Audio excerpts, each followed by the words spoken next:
When you hear the word individualism, what do you think of? Do you imagine people who only care about themselves? Do you think of the idea that people can be entirely self-reliant, not cooperating with other people at all? In fact, individualism is neither of those things. It's much more fundamental than that.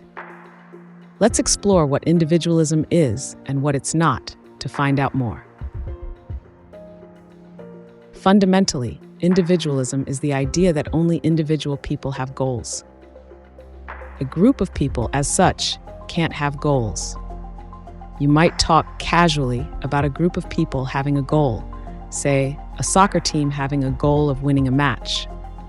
But what that really means is just that each of the individual members of the team are working together to achieve a common goal. Winning the match is the joint goal of each of the individual members of the team. The team itself can't have a goal. That's because a group, as such, doesn't have a mind.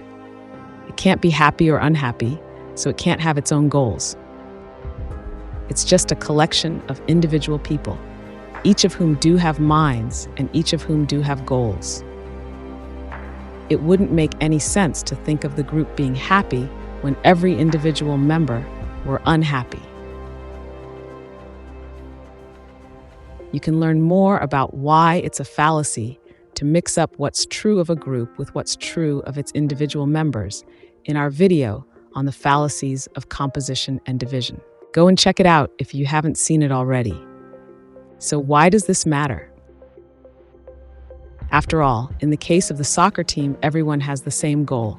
So does it make any difference whether we think of it as the goal of the team as such or of its individual members?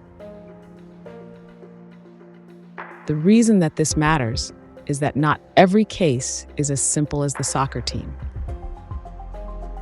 Lots of groups are much bigger than a soccer team, and their members often have different and sometimes conflicting goals.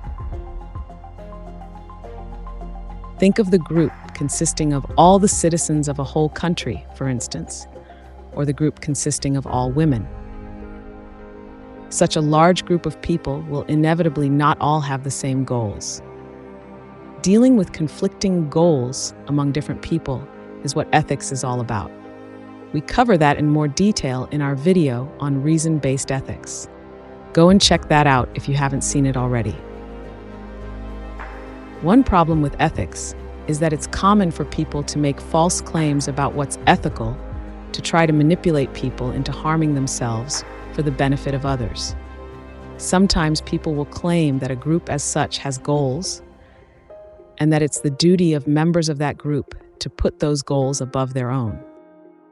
That's called collectivism, and we'll explore that in more detail in a future video in this series. Recognizing that only individuals have goals, however, doesn't mean that people shouldn't rely on each other or cooperate for the greater good.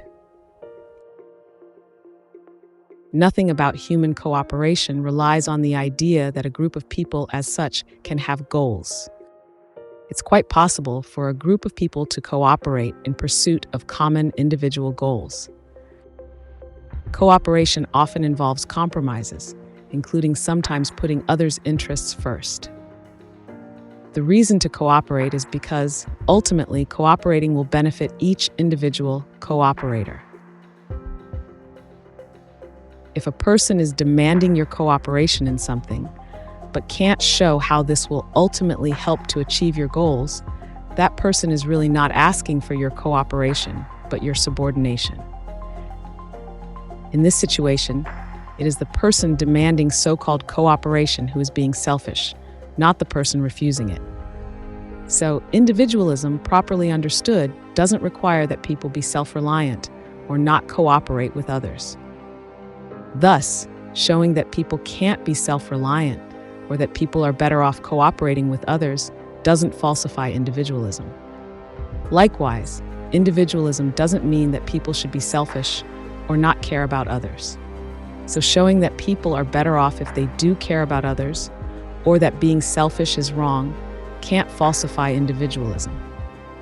Individualism also doesn't say anything about how much that a person's success in life has to do with her or his own efforts rather than circumstance. So showing that a person's success in life has more to do with circumstance than that person's own efforts doesn't falsify individualism. What individualism does mean, though, is that a person can't justify a demand that you do something or not do something by reference to the supposed goals of a group as such, rather than the goals of one or more individual people. Individualism also means that your individual goals are worth just as much as anyone else's individual goals when deciding what's ethical, even if your goals are unusual or even eccentric. It also means that groups as such, as opposed to the individual members of groups, can't meaningfully be said to have rights. When people attack individualism as if it were the same thing as selfishness, what they're often really doing is just making an excuse for disregarding others' interests in favor of theirs.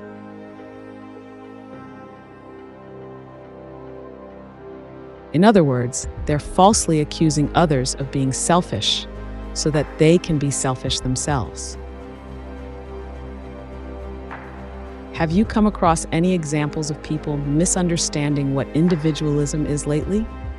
If you have, let us know in the comments. Click the like button, share to let other people know about what individualism is and what it isn't. And don't forget to subscribe for more videos like this one.